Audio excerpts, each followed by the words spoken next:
성도 가족 여러분, 안녕하십니까? 샘터지기 김덕겸 목사입니다.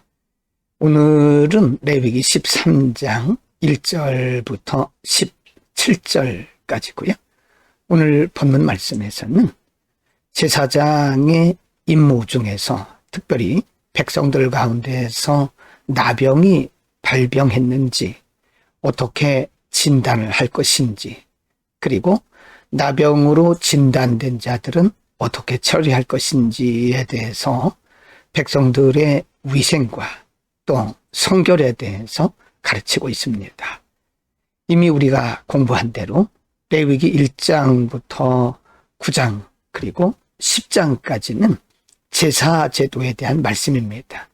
5가지 제사제도, 그리고 아론과 아들들에 대한 위임제, 그리고 12장부터는 백성들의 거룩한 삶, 특별히 구별된 삶에 대해서 구체적으로 생활에 있어서 어떻게 구별해야 되는지를 가르치고 있습니다. 13장 1절부터 4절에서 백성들 가운데 피부에 어떤 증상이 있으면 제사장이 어떻게 진단해야 되는가, 제사장의 역할을 말씀하고 있습니다. 1절, 여호와께서 모세와 아론에게 말씀해 이르시되, 2절, 만일 사람이 그의 피부에 무엇이 돋거나 뾰루지가 나거나 색점이 생겨서 그의 피부에 나병 같은 것이 생기거든 그를 곧 제사장 아론에게나 그의 아들 중 한 제사장에게로 데리고 갈 것이요.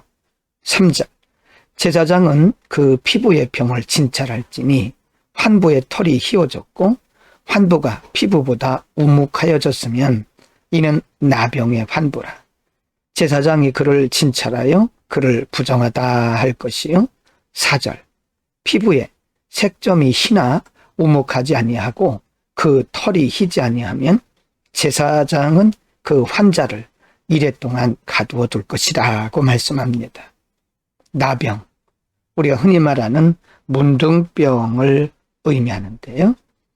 나병이 전체 백성들에게 미치는 전염성이 있기 때문에 하나님은 특별히 백성들의 위생을 위해서, 건강을 위해서 이렇게 구체적으로 말씀한 겁니다. 13장 5절부터 8절에서 어떻게 나병인지 아닌지를 진찰할 것인가, 그 기준에 대해서도 말씀을 합니다. 5절, 이래 만에 제사장이 그를 진찰할지니 그가 보기에 그 환부가 변하지 아니하고 병색이 피부에 퍼지지 아니하였으면 제사장이 그를 또 이래 동안을 가두어 둘 것이며. 6절, 이래 만에 제사장이 또 진찰할지니 그 환부가 엷어졌고 병색이 피부에 퍼지지 아니하였으면 피부병이라. 제사장이 그를 정하다 할 것이요 그의 옷을 빨 것이라. 그리하면 정하리라. 7절, 그러나 그가 정결한지를 제사장에게 보인 후에 병이 피부에 퍼지면 제사장에게 다시 보일 것이요. 8절, 제사장은 진찰할지니 그 병이 피부에 퍼졌으면 그를 부정하다 할지니라.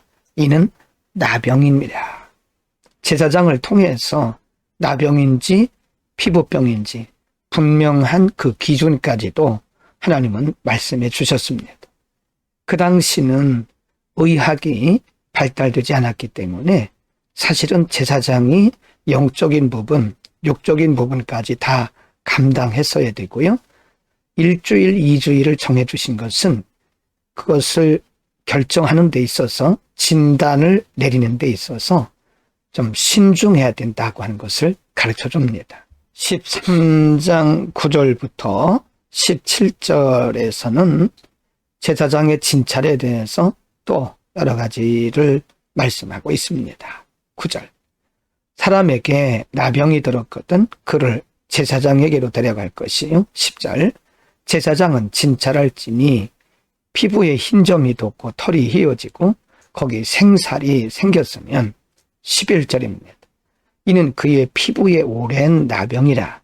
제사장이 부정하다 할 것이요 그가 이미 부정하였은즉 가두어 두지는 않을 것이며. 12절, 제사장이 보기에 나병이 그 피부에 크게 발생하였을 때 그 환자의 머리부터 발끝까지 퍼졌으면 13절 그가 진찰할 것이요 나병이 과연 그의 전신에 퍼졌으면 그 환자를 정하다 할지니 다 희어진 자의 것인즉 정하거니와 14절 아무 때든지 그에게 생살이 보이면 그는 부정한즉 15절 제사장이 생살을 진찰하고 그를 부정하다 할지니 그 생살은 부정한 것인즉 이는 나병이며 16절 그 생살이 변하여 다시 희어지면 제사장에게로 갈 것이요 17절 제사장은 그를 진찰하여서 그 환도가 희어졌으면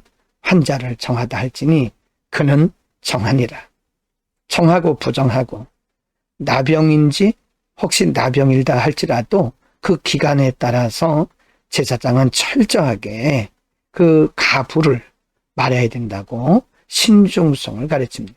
오늘은 나병의 기준과 그리고 나병의 진찰, 확진에 대해서 제사장이 어떻게 결론 내려야 되는지 제사장들의 역할까지 말씀을 하셨습니다. 나병은 그 당시 하나님의 저주의 병으로 알려져 있었기 때문에 사람들과 소외되어서 격리되었어야 했습니다.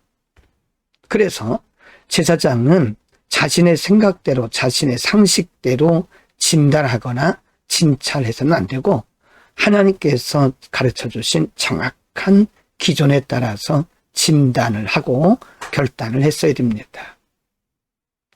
이것은 하나님의 백성들의 위생과 건강을 위한 것이고요. 그리고 공동체를 보호하고 개인을 보호하기 위한 것입니다.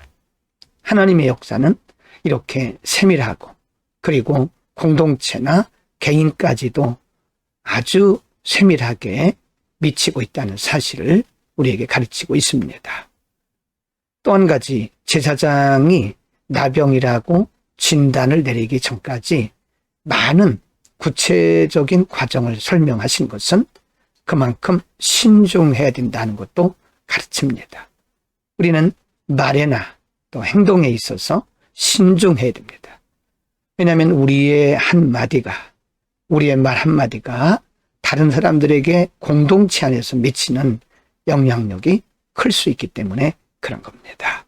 오늘도 신중한 복음 안에서, 말씀 안에서 신중한 우리의 삶이 되기를 바랍니다. 기도하겠습니다. 거룩하신 아버지, 오늘 공동체와 개인의 건강을 위해서 이렇게도 세밀하게 말씀해 주신 하나님의 말씀에 대해서 상고를 했습니다.